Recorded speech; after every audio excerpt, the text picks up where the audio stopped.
Narito na ang Veritas Editorial, ang paninindigan ng Veritas 846 sa mga napapanahong usapin sa bansa. Pakinggan si Reverend Father Anton C.T. Pascual, Pangulo ng Veritas 846, ang radyo ng simbahan. Veritas Editorial. Mga kapanalig, aabot po sa halos 76 milyong Pilipino, ang bumubuo sa tinatawag nating voting population o mga nasa tamang edad para makaboto. Sa bilang na ito, kulang-kulang 70 million ang registered voters. Pinakamarami ang mula sa mga batang henerasyon gaya ng mga millennials at Generation Z. 63% o 6 sa bawat 10 rehistradong botante ay kabilang sa mga henerasyong ito. Ang mga millennials ay tumutukoy sa mga ipinanganak sa pagitan ng 1981 hanggang 1996. Binubuo nila ang 34% ng ating voting age population. Ang mga Gen Z naman ay ang mga isinilang noong 1997 hanggang 2007. Sila ay 29% ng voting age population. Sila ang mga Pilipinong hindi naabutan ng EDSA People Power Revolution. Alam niyo ba yan? Ang mapayapang pag-aalsa ng taong bayan para alisin sa pwesto ang pamilyang Marcos.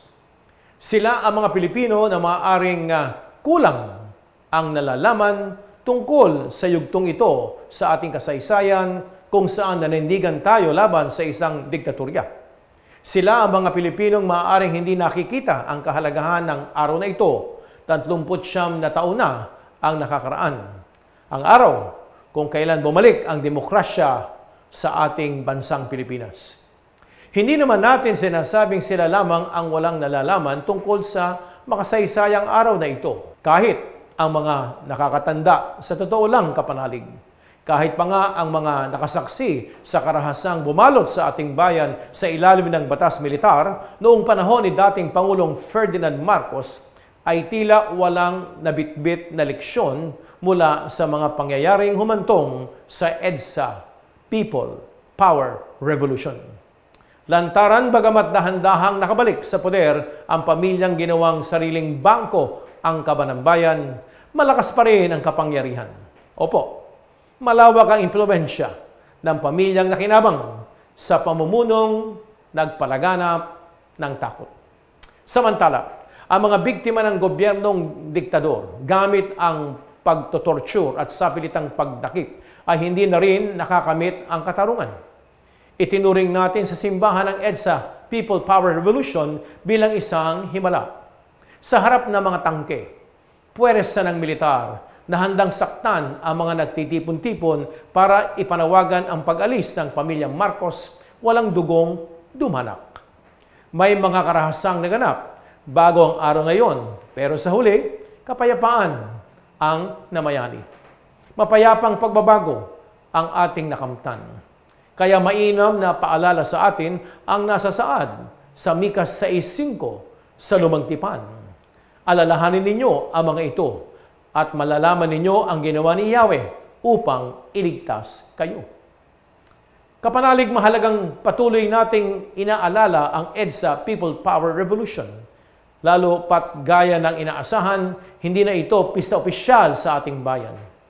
Bakit naman ito gugunitain ng gobyernong pinatatakbo na ngayon ng mga taong pinatalsik ng taong bayan? Kapanalig, mahalagang maipaunawa sa ating lahat, lalo na sa mga kabataan, na ang diwa ng EDSA People Power Revolution ay hindi lamang tungkol sa tunggalian ng mga politiko o mga nagbabanggaang puwersa sa politika. Hindi lamang ito tungkol sa pagbaba sa pwesto ng mga pinunong hindi gusto ng mga tao. Hindi lamang ito karaniwang kilos protesta ng mga galit sa gobyerno. Kapanalig, ang diwa ng EDSA ay nakaugat sa mga dapat na pinapahalagahan natin bilang isang bayan. Isang lipunang malaya. Isang gobyernong naglilingkod ng wagas sa tao. Isang bansang naninindigan para sa katotohanan, katarungan, karapatan ng lahat. Mga bagay na pinahahalagahan din ng ating Santa Iglesia. Kaya kapanalig, maaaring sabihin ng ibang hindi na pinag-aaksayahan ng panahon ng mga tao ang EDSA People Power Revolution, lalo na't mas mahalaga para sa kanila ang makapagtrabaho, Opo, mapakain ang kanilang pamilya. Hindi natin masisisi ang mga nagsasabi ng ganitong sentimiento. Pero ito nga ang bunga ng paglimot natin sa diwa ng EDSA at nanganganib itong magpatuloy sa mga nakakabatang henerasyon na hindi naunawaan at hindi ito pinahahalagahan. Maaari itong magpatuloy kung sa darating na eleksyon, hahayaan nating manalo ang mga politikong salungat ang isinusulong sa diwa ng EDSA People Power Revolution. Kapanalig, naroon ako at marami sa inyo ay naroon sa EDSA. Alam po natin ang ating pinaglaban at hanggang ngayon, pinaglalaban po natin ang ating bayan, ang kabutihan ng lahat at ang katotohanan na nakaugat sa katarungan at pag-ibig ng Diyos. Sumainyo ang katotohanan.